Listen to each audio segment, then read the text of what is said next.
Hey, good morning, friends. Hello. Today, I wanted to say hello, and I am not going to talk about my cyst anymore. And what I am going to talk about, and I'm very curious to see if other people have experience with this, is about my physical therapy. So I had a session yesterday, and I don't know, every session is pretty hard, and what happens is I go to the session, we do exercises together. She does a lot of prodding and stuff. And I'm there for usually about an hour, maybe an hour and 15 minutes. She does low load, long stretch. That's what it's called, low load, long stretch. So she'll take my wrist and she'll push it down a bit, and she has a little contraption where it can stay in, and it stays like that for 30 seconds. And I'm supposed to do, every day, I'm supposed to do it at home too, which the new exercise I started doing last night. But I was curious if anyone has gone to physical therapy and how they feel after when they get home. So what happens to me, I get home and I don't know a wash of sleep or exhaustion or something comes over me. When I get home, I might do one or two quick things, and then I go to sit on the couch and just put my legs up and put my arm up and put it on ice, and then I fall into a deep sleep nap, which I don't even call it a nap, for 3 hours. Oh, and by the way, today is tea talk. I'm having tea in my black mug, which I love. And also, I wanted to say real quick, I brought the little thing. For anyone who loves coffee but is trying to get off of coffee, which I'm not. I love coffee, and the caffeine and stuff doesn't affect me, and I can go for days without having it if I need to. But I also found a healthy alternative, something that actually has the delicious flavors,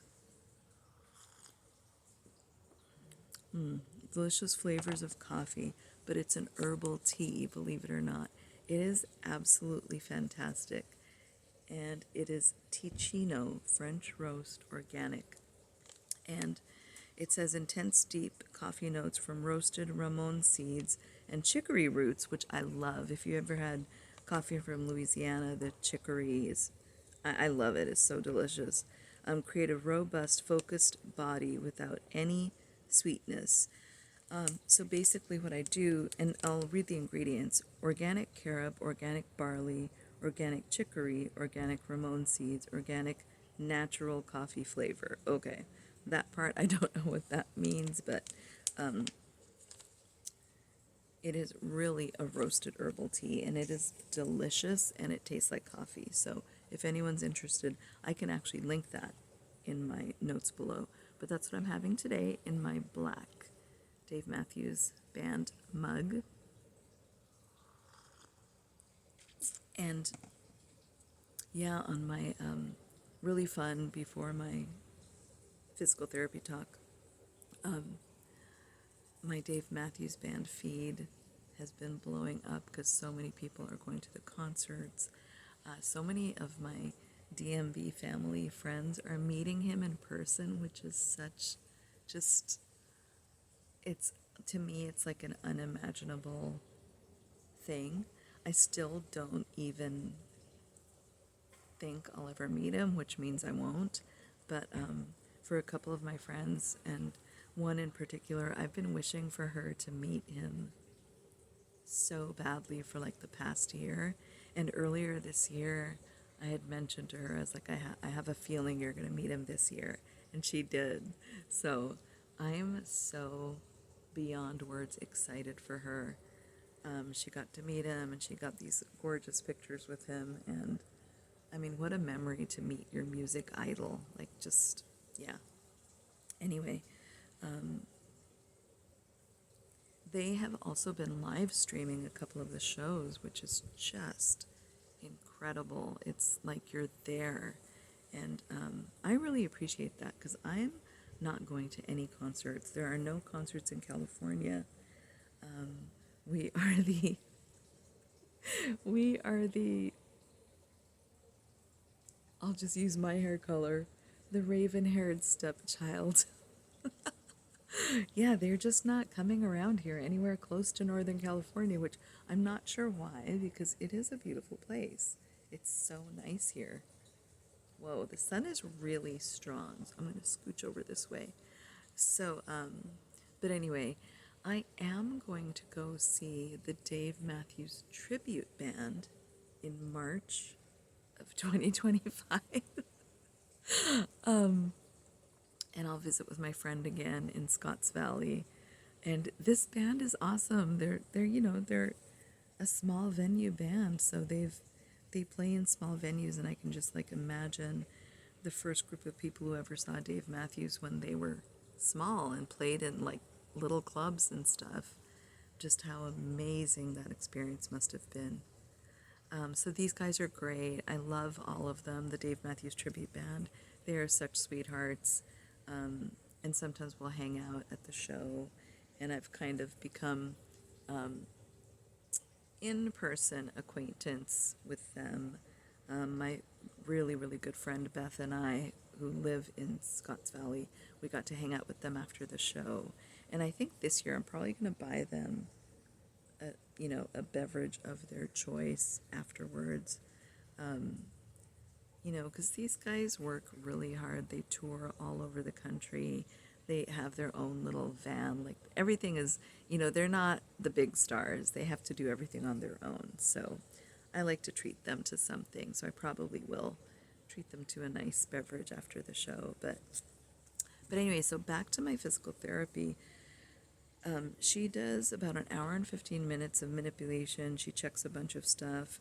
She said that she thinks looking at my hand and like comparing like this hand, which is really gross, and she actually pulled the scab off, which was kind of funny. She worked on it and pulled all the scabbing off, hoping I could bend more. It didn't do a thing. It didn't do a thing. I'm really happy with my up bending. If my hand is horizontal, I can go. It hurts when I push, but that up thing is fine. It's great. And I actually want more of the up bend because when you're doing yoga, you're pushing like this on the mat, and that's what I need to get back to. I need to be able to put my hand on the mat and work with it that way. But anyway, yeah, so after an hour and 15 minutes of PT, I am just ridiculously exhausted to the point of forcing me to take a nap when I get home. I've never napped. I was envious of people who could take cute, nice little afternoon naps. It just looks so cozy and fun, and I've never napped, and I've started napping. So maybe all this all this trauma I've been through has now made me a napper, which is great, because even when I had my babies, I never napped. Even when they napped, you're supposed to nap, I just couldn't do it. I was running around the house trying to do other things. And so, so I took a deep nap. This is the third time after physical therapy it's happened. I'm exhausted. I come home, I lay down, and I fall asleep into a deep sleep. So yesterday, I think I fell asleep around, I'd say like 3 o'clock. Yesterday, I had a day off of work to do my PT, and my daughter and I went to my physical therapy. We went out to eat at this amazing cafe called Rooted Coffee Company in Pleasant Hill. Absolutely fantastic gourmet vegan food, fully plant-based, delicious. And then we went for just a very small little walk to walk off the meal, and then I came home, started icing my hand and fell asleep for about 3 hours. Deep sleep. You know that kind of sleep when you wake up? I feel like Rip Van Winkle, like, I feel like it's like 25 years later and I missed like 25 years of my life. But anyway, so, yeah, that was interesting. I am now a napper.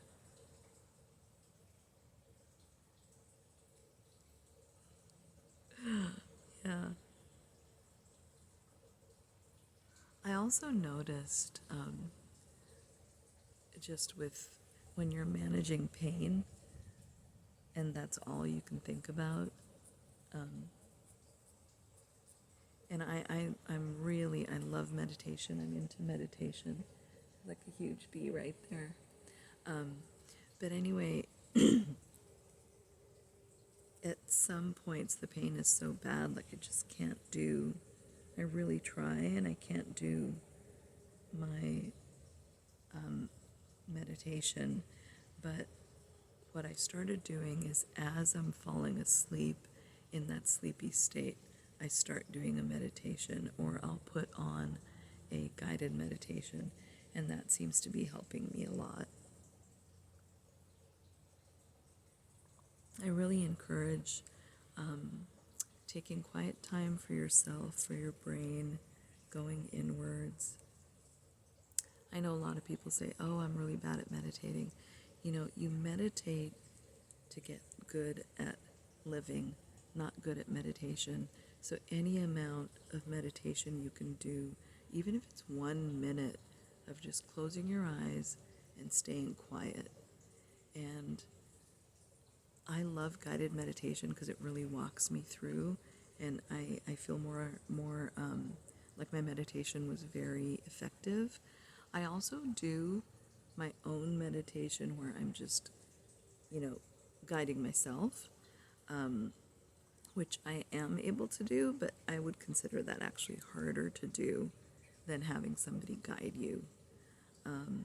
But the other thing is even just taking literally 60, 90, 120 seconds to sit down, set a timer. My first suggestion for anyone who does want to start meditating is set a timer for 1 minute, 2 minute, 3 minute, 4 minute, 5 minute, and just breathe. So close your eyes and do deep breaths, kind of deep belly breaths where you can hold your in, so you do your in breath and then you can blow out your out breath longer. So if you're in breathing for 4 seconds, you want to out breathe for 6. And there is some scientific knowledge behind this, which I can't recall at this time, but it is good for you to out breathe longer if you can. And I think vice versa is fine as well. Like,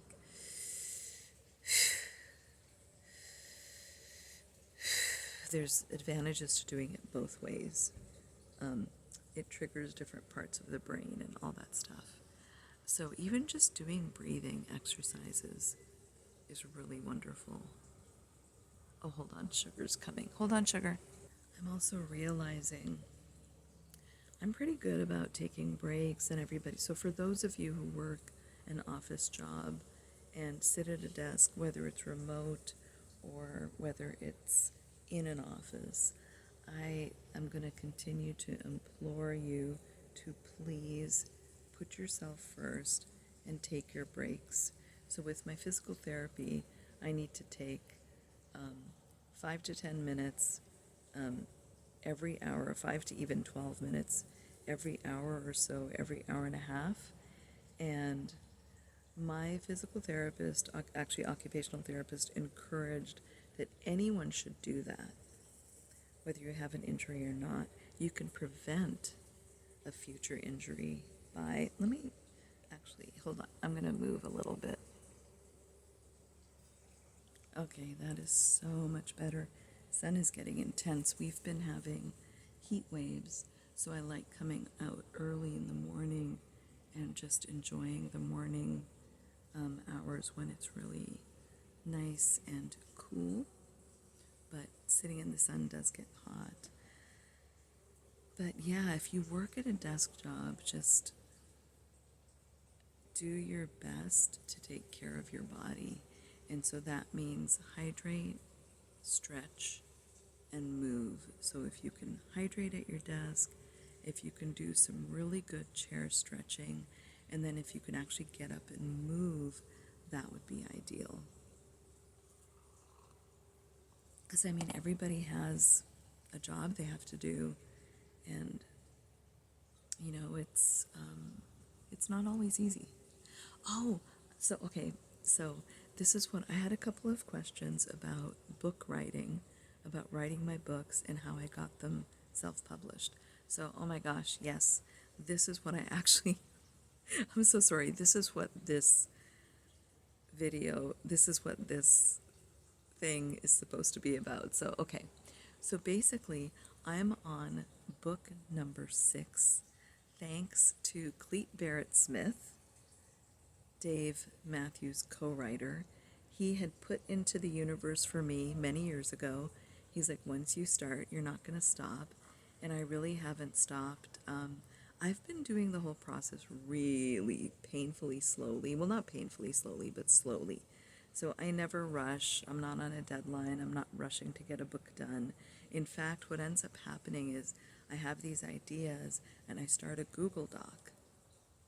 And so now I have like 6 books completed. My 6th book I'm going to upload into KDP very soon and get that all tied up with a nice little bow. Meanwhile, I always get these ideas and I'll put them into a Google Doc. So I always have several upcoming. So I have like 4 upcoming manuscripts that I've been thinking about and working on, and maybe had the idea like a year ago even, but it's like everything's in a queue.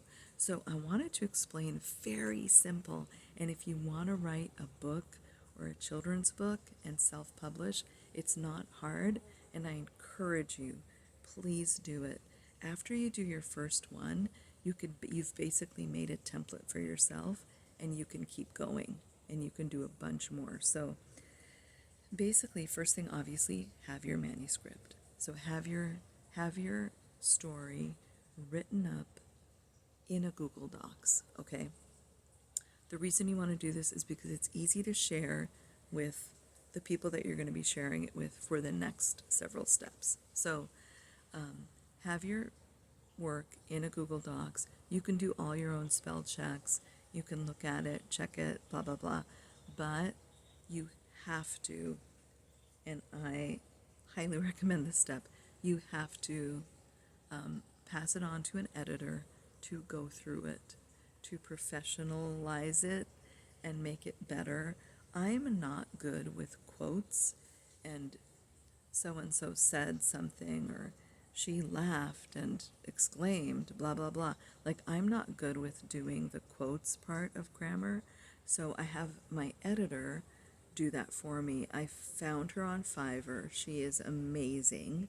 And for my very first book, Little David and His Dreaming Tree, oh, let me grab it so I can show you the cover. Hold on one sec. So can I say that this, so I'll let you know, this is my first book, children's book that I ever wrote. It's called Little David and His Dreaming Tree. And I have to say, this is my absolute pride and joy. I love all my books, and the rest of the books that I've written I'm really proud of too, but this was the first one, and it's about Dave Matthews when he was a baby. And I have to tell you the story of like how I came up with this story. It's just crazy. This whole book, I can't remember how many words it is. It's not that many words. But okay, this story, I came up with it in like 25 minutes. I literally, it just came into my brain and I just started writing. And you should see my original chicken scratch was so bad because I was writing so fast to just like match the words.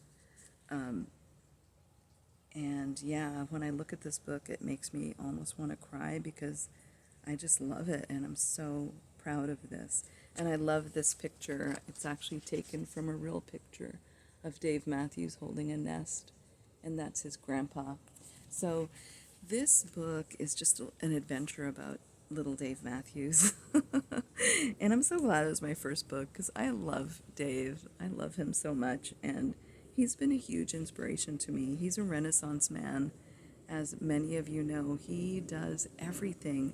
He's a philanthropist. He's a freaking amazing rock star. He is an artist. He is a winemaker. Like, this guy is outrageous. He's ridiculously talented, incredible musician and lyricist. And I've been so inspired by him. And so I was listening to a couple of different songs of his, and they basically created this story for me. And so I wrote it out in about 25 or so minutes, I will say. And I love it. I love it. Oh, and so basically, I wrote it out. I put it on a Google Docs. I sent it to my editor. Okay, so you only want to share it with one other person that you've hired. And she went through it and she fixed it. Now, mind you, there was still one error. If any of you have my original first edition, there's a section in it where it says sisters, and it's sis period ters. And when I saw it, after I had a bunch of copies, I was like, oh my God, no. So anyway, yeah, you need to check it many, many, many times, even if other people are checking it for you. So you've got your manuscript in Google Docs, you've got your editor. So then the next person that you need to hire, unless you're good at this, is an artist. So I love art. I can do some art, but I'm not an artist. What I do is I have the vision, and then I make stick drawings, and I have my artist do her magic. So even this first page, imagine this in a stick drawing. I had drawn like a stick tree with a bunch of leaves and a little stick boy laying down, and she turned it into this incredible picture. And the way she does that, incredible artwork, the way she does that is by actually reading the story, reading the pages. I'm trying to get a feel of what I'm trying to convey. And then I'll send her stick drawings, and then she copies them, but makes them gorgeous. And my first artist, Tatiana Proliaka, oh, I just wish her all the best. She's from the Ukraine. I found her on Fiverr, and she basically kind of disappeared when the war came along, and I was really sad about that. And I know she is fighting for her life and probably had to flee at the last, at some point. So for my second book, I really wanted her to be the artist, but obviously she's in the middle of a war. And I waited and waited and waited. I tried to get in touch with her. I used Wise, which is a payment platform that I send to whoever I'm working with. And I really not only pay anyone I'm working with fairly, but I like to overpay them and give them massive tips because they work so hard. I use a payment platform called Wise, and I was sending money to her mom to try to just help them. And unfortunately, the mom stopped communicating with me through email, and I kept sending the money, but I always wanted to make sure she was getting it. And once she stopped, I had to cut off the payments because I don't know who was getting it. Somebody was getting the money, and it wasn't the mom, so that was really sad. But anyway, so I did find another incredible artist who's now a very we've become very good friends, and she's done my last 5 books. She's worked on them with me. So the art can be very expensive, so just keep that in mind as well. What I did to keep the costs down for a couple of my books, I had Karina do the cover art, and I had her do maybe a 2-page spread, but then everything else I did myself. All the formatting, the font, the words, all that stuff. I formatted the paper. I formatted it myself, and because I know this is all very confusing, let me start. So step 1, manuscript. Step 2, you have someone do the editing. Step 3, you start thinking about the art and where you want it on the page. So for me, step 3 was transferring my Google Doc into a Word doc and actually like spacing it out and finding the spaces of where I wanted the pictures to go. Now you can hire a book formatter for that, which I did do for Little David and his Dreaming Tree, but since I was able to catch on to that skill, I haven't hired anyone for that going forward. So then after that, you have your artist lay out kind of like a storyboard, and then you look it over like several times and you make sure it's okay, and then everything gets loaded into the template of your choice. So after you have some of these steps completed, you want to create a KDP account, so Kindle Direct Publishing. You want to create your author account, and you want to go in and start filling in all the information about your book, what kind of book it is. They will offer you an ISBN number, which I just take the one that they offer, and I just click yes, I want one. I just want the one on KDP. I'm not trying to get this book, worldwide or in a bunch of different markets or a bunch of different bookstores. I don't care about that. If you do care about getting it to other places, you want to purchase your own ISBN number, which you can then upload even if you're doing it in KDP. So in KDP, you're going to go through, you're going to put in the title, the author, the artist, all that all that information, the book summary, which you have to create, but it just walks you through all the steps, and then you choose your price and your markets. I always start out with Amazon.com, and then I might click some of the European markets. And you upload your final PDF, cover, and book manuscript, and basically you hit save, and it's like 72 hours, and if your book is accepted and formatted properly and all that stuff, which you can do a preview to make sure it's okay, it's on Amazon. So yeah, so my little book here and all my other books are on Amazon.